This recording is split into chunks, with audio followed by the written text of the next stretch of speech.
அன்புக்குரியவர்களே, மோக பாவம் என்னும் தவக்கால விவிலிய தொடரில் நேற்றைய பகிர்வின் தொடர்பாக இன்று கண்களுக்கு கட்டுப்பாடு தேவை.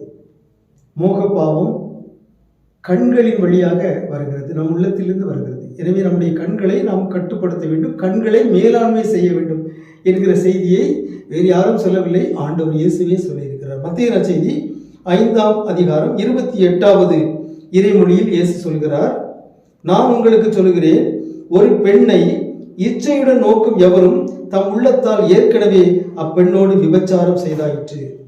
உங்கள் வலக்கண் உங்களை பாவத்தில் விழச் செய்தால் அதை பிடுங்கி எறிந்து விடுங்கள்.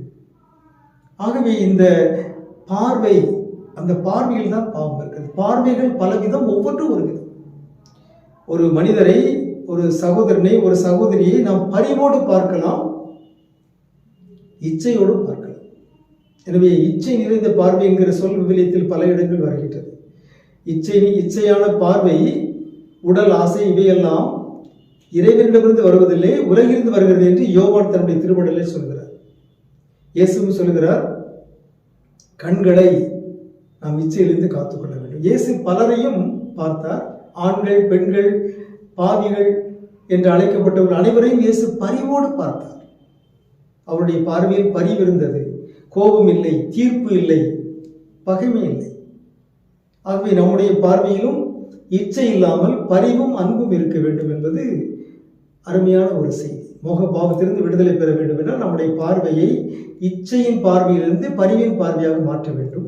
யோபு நூல் 31ஆம் அதிகாரம் முதல் இறைமொழியில் யோபுடைய அருமையான ஒரு செய்தியை பார்க்கின்றோம். அவர் சொல்கிறார், கண்களோடு நான் உடன்படிக்கை செய்து கொண்டேன், பின்பு கன்னி ஒருத்தி எப்படி நோக்குவேன் என்று யோபு சொல்கிறார்.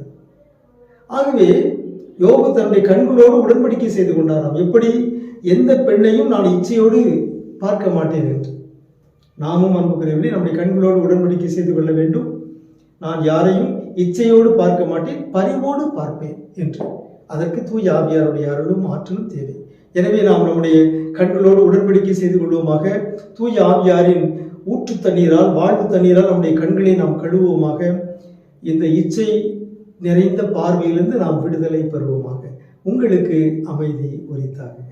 உன் மகனேனும் தகுதியிற்றே, உன் மகளேனும் தகுதியிற்றே,